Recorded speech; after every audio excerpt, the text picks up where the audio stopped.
Welcome back to Scams Uncovered, the podcast that shines a light on deception so you can protect yourself and those you love. I'm your host, Alec Kabichi, author of From Harare to Melbourne, a cross-continental look at modern-day scams, available now on Amazon. In our last episode, we looked at real-life examples of scams, from fake investment schemes, romance scams, and impersonation pretending to be government officials. But one question I often get is, why do even smart people get to be scammed? So today's episode is looking at why smart people get scammed. Never ever fool yourself. Everyone, even the smartest of the people that we have around us, that you know and that I know, will also be lined up by the scammers. Scammers don't discriminate. So there is a dangerous myth out there that scams only happen to the gullible, the old, or the uneducated. That couldn't be further from the truth, because some of the people who lose the most to scams are the highly educated, the most successful, and the most cautious individuals that you can ever imagine or that you can come across in your entire life. Reason number one: scams exploit the human emotion and they don't exploit the intelligence. So the scams will exploit human emotion and not intelligence. Scammers don't need you to be dumb in order for them to scam you. They just need you to be human. And I repeat, they just need you to be human. So as humans, what are the things that drive us into the hands of scammers? There is fear, greed, loneliness, curiosity, and in some cases, even kindness. These are really very powerful emotions, for everyone.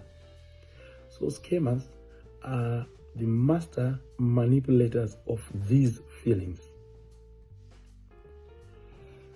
You are told you owe money and you're gonna face jail. So what happens is fear will then take over. You are offered an investment opportunity. Greed is going to cloud your judgment. You are finally met the one that is going to make your world go round after years of loneliness. So hope blinds you. So it's not about intelligence, it's about the timing and emotion. And these are the things that the scammers prey on. I'll go on to reason number two, where scams are getting more and more sophisticated.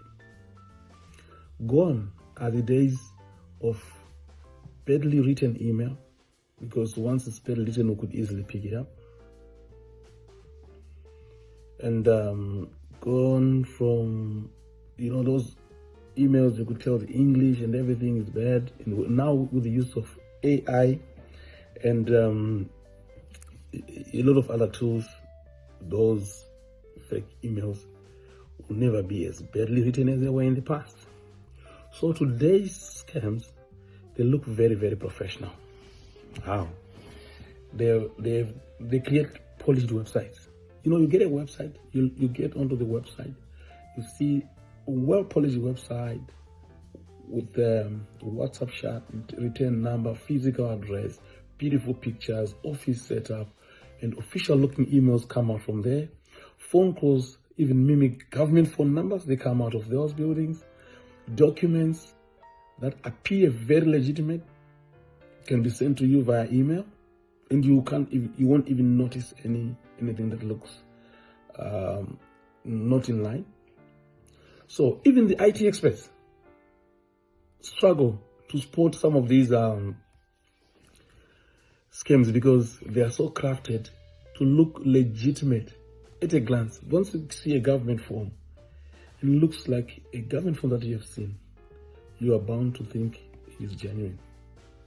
And then once you get on a website, and some of these are very interactive, they've got bots that you can talk to, they've got numbers that you can call, they've got people that can really respond, then you are in for a ride.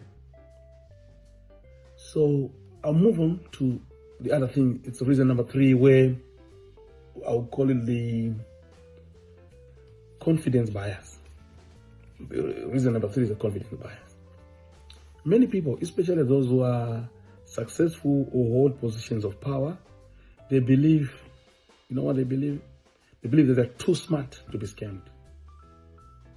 I know this, I've traveled this journey before.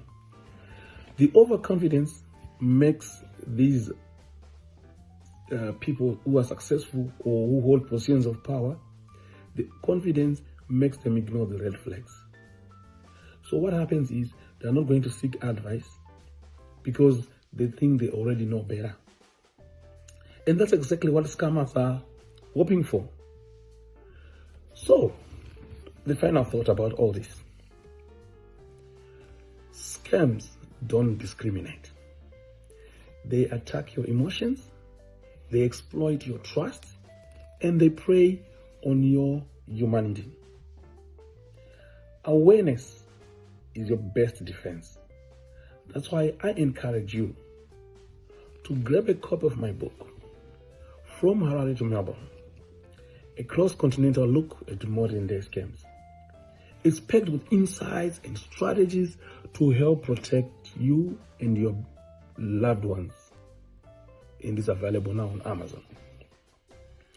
So in our next episode, I'll be looking at the anatomy of a scam, step by step, from the first approach by the scammers to the final trick that leaves victims empty-handed. I don't think you like to be left empty-handed. So until then, stay alert, stay skeptical, and stay safe.